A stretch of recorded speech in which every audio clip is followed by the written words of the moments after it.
Good morning student. DElEd second year में आपका subject है टीचिंग ऑफ मैथ्स। ठीक है, टीचिंग ऑफ मैथ्स में आपका टॉपिक है आज सांख्यिकी का महत्व एवं आंकड़ों का प्रदर्शन। तो मैं सबसे पहले आपको बता रही हूँ सांख्यिकी के महत्व को। ठीक है, सांख्यिकी कौन कौन से महत्व होते हैं। सांख्यिकी कहाँ हमें एक तरह से यूटिलाइज होती है या हमें नीड होती है, उस स्थान पे हम सांख्यिकी को बताते हैं। तो है सांख्यिकी आवश्यकता एवं महत्व।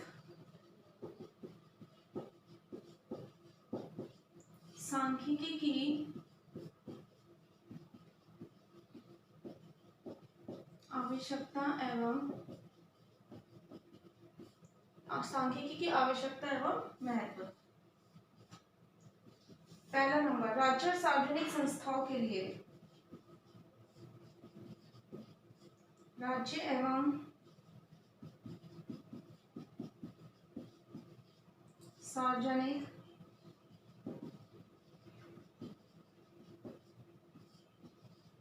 संस्थाओं के लिए, जो सार्वजनिक संस्थाएं होती है, जो राज्य होते हैं, उसके लिए हमें किसकी जरूरत पड़ती है, एक तरह से सांख्यिकी की आवश्यकता पड़ती है। जैसे विभिन्न प्रकार की जनगणना को ज्ञात करने के लिए हमें सांख्यिकी की आवश्यकता होती है। इसी प्रकार कोई भी राज्य है या जो सार्वजनिक संस्थाएं है, जो सार्वजनिक संस्थाएं के अंदर हम डेटा इंटरप्रिटेशन करते हैं, तो उसके लिए भी हमें सांख्यिकी की आवश्यकता महसूस की जाती है। फिर नेक्स्ट आता है प्रबंध एवं व्यवस्था के लिए,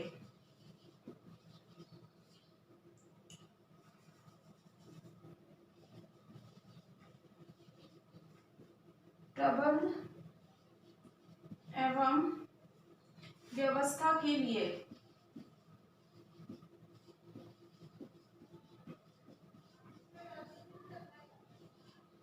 प्रबंध एवं व्यवस्था के लिए मतलब आप देखते हो कंपनी का जो मैनेजमेंट संभालना होता है, तो कंपनी के मैनेजमेंट के लिए हमें क्या करना पड़ता है, उसके बारे में सारी प्रकार की आर्थिक सूचनाओं को एकत्रित करना पड़ता है। तो उन आर्थिक सूचनाओं को एकत्रित करने के लिए या एक तरह से हम ये कह सकते हैं स्टैटिस्टिक्स से रिलेटेड सभी प्रकार की जानकारी लिए या कोई अकाउंटिंग के लिए हमें किसकी जरूरत पड़ती है, स्टैट्स की जरूरत पड़ती है। तो प्रबंध और व्यवस्था के लिए, उसकी व्यवस्था के लिए हमें सांख्यिकी की आवश्यकता होती है। उसकी अकाउंटिंग के लिए, उसके बारे में जानने के लिए, कंपनी को कितना प्रॉफिट हुआ, कितना लॉस हुआ, उसका पूरा इंटरप्रिटेशन करने के लिए हमें किसकी जरूरत पड़ती है, सांख्यिकी की आवश्यकता होती है। फिर नेक्स्ट आता है व्यापार वाणिज्य एवं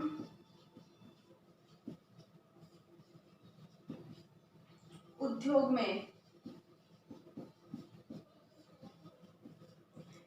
किसी भी बिजनेस को चलाने के लिए कॉमर्शियल फैकल्टी में और किसी भी एग्रीकल्चर में किसकी जरूरत पड़ती है, हमें स्टैट्स की जरूरत पड़ती है। वही सेम चीज होता है कि हमें रिकॉर्ड रखने के लिए या किसमें कितना ज्यादा गेन हुआ है, वो सब ज्ञात करने के लिए हमें किसकी जरूरत पड़ती है, सांख्यिकी की आवश्यकता पड़ती है। फिर फोर्थ आता है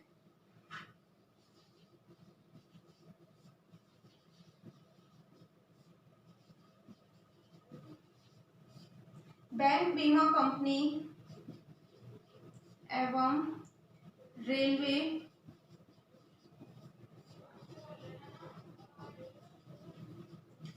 प्रशासन के लिए। बैंकिंग सेक्टर में जितने भी ट्रांजैक्शंस होते हैं उसके लिए हमें स्टैट्स की बहुत ज़्यादा इंपॉर्टेंस मिलती है। और हमें रेलवे में देखिए, मतलब ये माना जाता है कहीं भी रिकॉर्ड रखने की बात आती है तो स्टैट्स का होता है, यूटिलाइज किया जाता है। फिर नेक्स्ट आता है शिक्षा एवं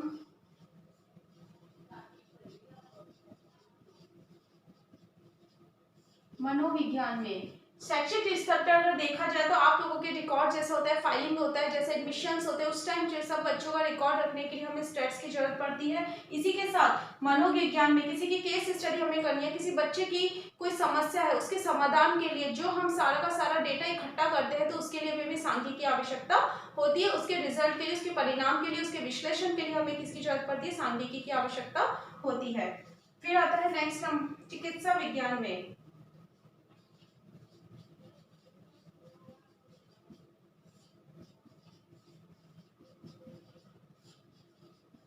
चिकित्सा के क्षेत्र में भी हमें सांख्यिकी की आवश्यकता होती है।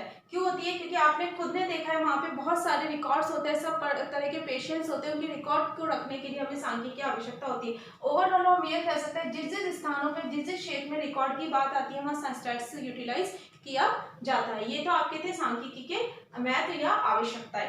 अब आपका आता है आंकड़ों का प्रदर्शन। अब देखो आंकड़ों का प्रदर्शन क्या होता है।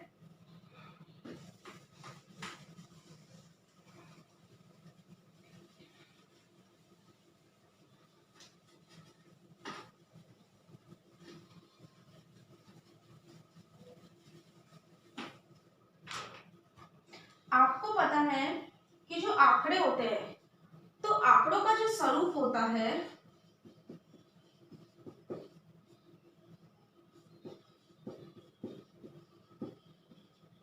आंकड़ों का जो स्वरूप होता है उसके अंदर शामिल होता है एक तरह से, मतलब आंकड़ों का स्वरूप या आंकड़ों के विवेचन का तात्पर्य ये होता है आंकड़ों का संग्रहण,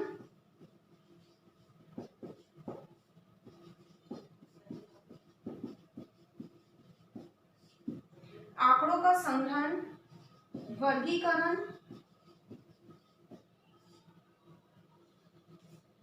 सारणीकरण,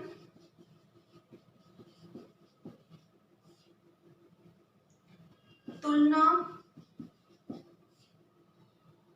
निर्वाचन तथा पूर्वानुमान।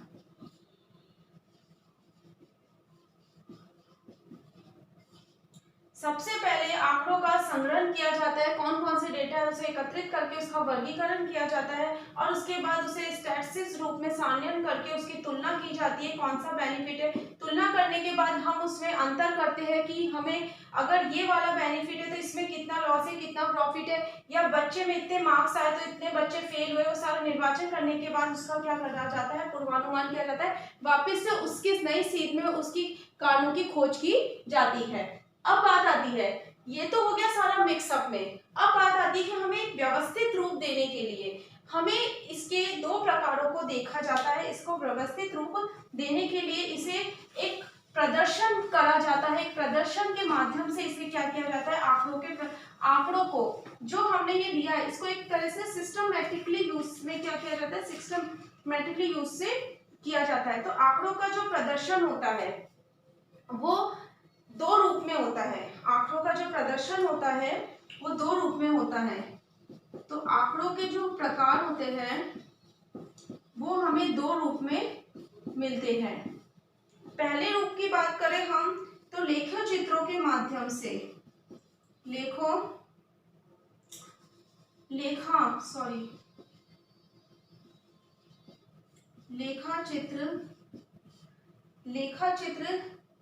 चित्रों द्वारा, और दूसरा हमें देखने को मिलता है सारणी द्वारा।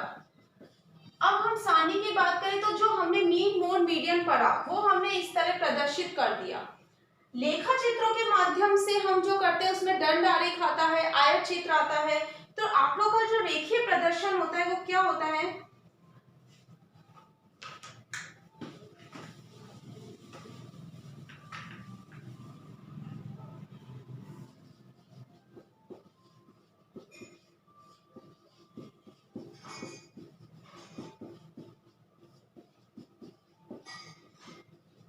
आंकड़ों का जो रेखीय प्रदर्शन होता है वो ये होता है आरेख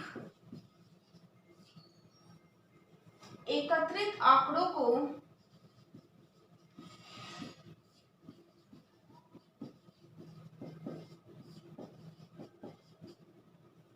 चित्रों द्वारा प्रदर्शन है।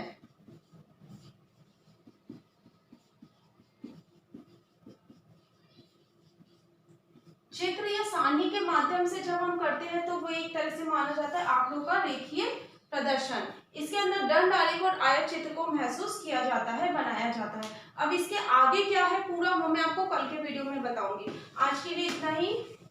आपका गृह कार्य है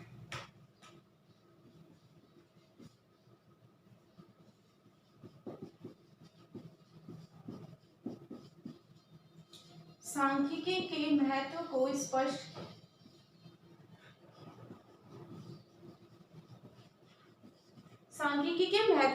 लिखिए। ठीक है, घर पे रहिए, सुरक्षित रहिए। Thank you.